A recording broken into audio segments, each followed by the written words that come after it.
this case that everybody should know about, the United States v. Wong Kim Ark. We've been hearing it for years now,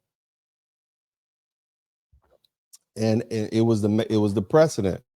Okay, somebody type stare decisis in the chat room. Look it up if you don't know what it is. Stare decisis. But the Wong Kim Ark case, here's what happened. There was a dude named Wong Ark.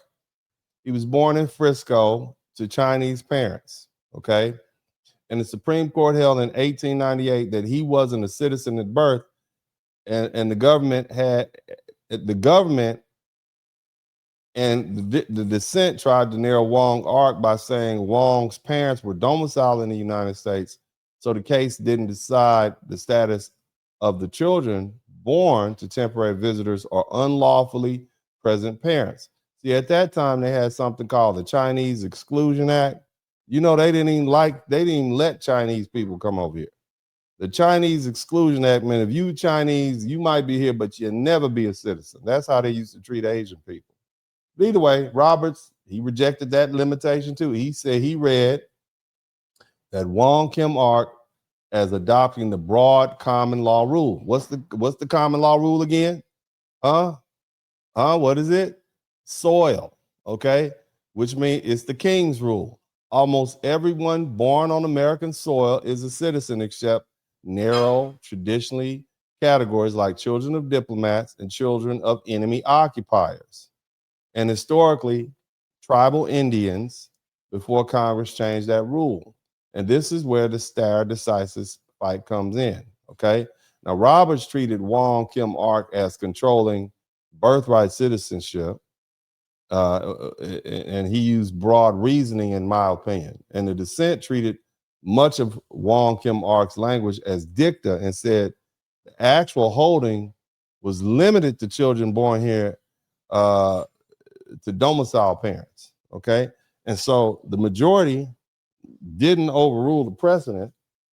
It used stare decisis aggressively, but it arguably stretched Wong Kim Ark beyond its exact facts by treating its broader reasoning as binding, not merely just persuasive. Okay. All right. Y'all with me? I know it's rough stuff. This is some really complicated stuff, but I'm trying to break it down for you. But again, to me, that's legitimate criticism. Okay. It's legitimate criticism of the majority. And Roberts claims fidelity to precedent, but he also chose which parts of the historical record that he wanted to carry weight. Okay, he leaned into Calvin's case, right? He leaned in a Blackstone, Lynch v. Clark, Bates, and Wong Kim Ark, but the dissent argued that the majority downplayed or ignored other evidence. You know, the Civil Rights Act is not just subject to foreign power language, and the Enforcement Act of 1870, and reenacting the same language in the 14th Amendment and earlier executive decisions, and denying citizenship to children born here. Okay, so in other words, they saying, look, Mr. Big Shot, Chief Justice, you talking about you paying attention to what the laws are, but what about this? What about this other stuff you ignore? And so Justice Roberts responded. He said, well, was basically that much of the evidence was just ambiguous. I don't, it was, it was post ratification of the 14th Amendment. It was revisionist or outweighed by text and common law history. But make no mistake, all right, the majority made a choice. They made a choice. It drew the line of stare decisis around Wong Kim Ark, broad birth principle, while the dissent wanted the line drawn around domicile, complete jurisdiction, and narrow facts of Wong Kim Ark. What I'm saying is there was case law supporting both sides. And depending on who was on the Supreme Court, had Amy Coney Barrett and Kavanaugh went the other way, you'd have a different ruling. And it's surprising because both of them, are, I guess, conservative, but it didn't seem like that. Now, I want to talk about Justice Jackson's, her concurrence. Justice Ketanji, somebody type Ketanji in the chat room. Justice Ketanji Jackson concurrence means she's agreed to it, but for different reasons. Okay, that's what concurrence means. And I'm gonna go along with it, but for different reasons. And it was more ideological and historical. She joined the majority, and but she wrote separately, right? She said the 14th Amendment wasn't just citizenship; it was an anti-caste, anti-subordination reset of America. These are her words. This woman clearly learned this at somebody's school. Okay. Um, Thomas argued that the citizenship clause was primarily about freed slaves and people similarly situated, people born here, domicile here with no homeland.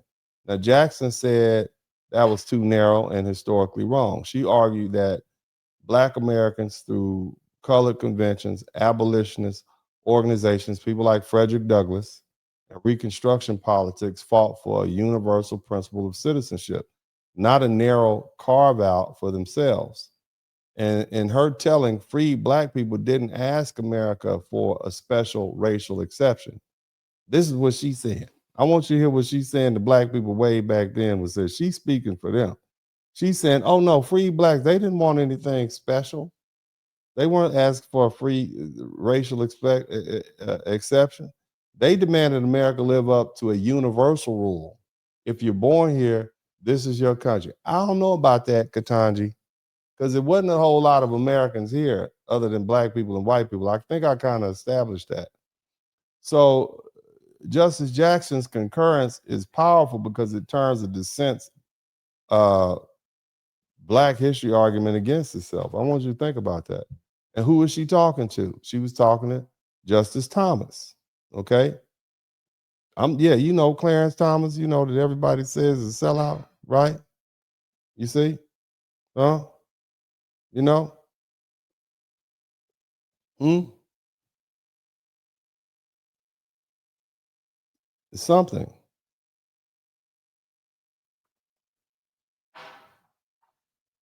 And it's something to think about because, you know, for all of my adult life, we've treated Clarence Thomas like he's the biggest uh trash panda of all time, right? And here we have Clarence Thomas saying, "Nah, this is for Black people. It wasn't for everybody." And my ancestors weren't rooting for that. Jackson said, you know, freed Black people fought for Constitution that rejected the caste system altogether and protected birthright citizenship universally, and including the children of immigrants and temporary sojourners. In other words, people temporary passing through. And she pointed out that Congress considered narrower language for persons of African descent, but replaced it with universal language covering all people born here and not subject to foreign power.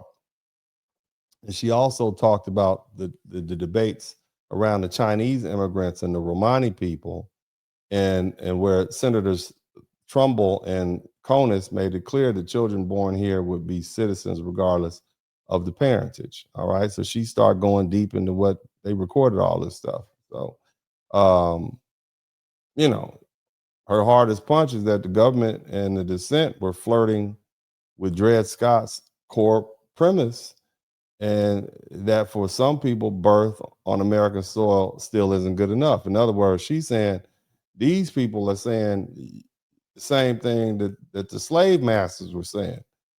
You being born here is not good enough if you don't have the right bloodline. And so that was pretty powerful. That was a pretty powerful argument. I'm just saying that was pretty powerful. Okay.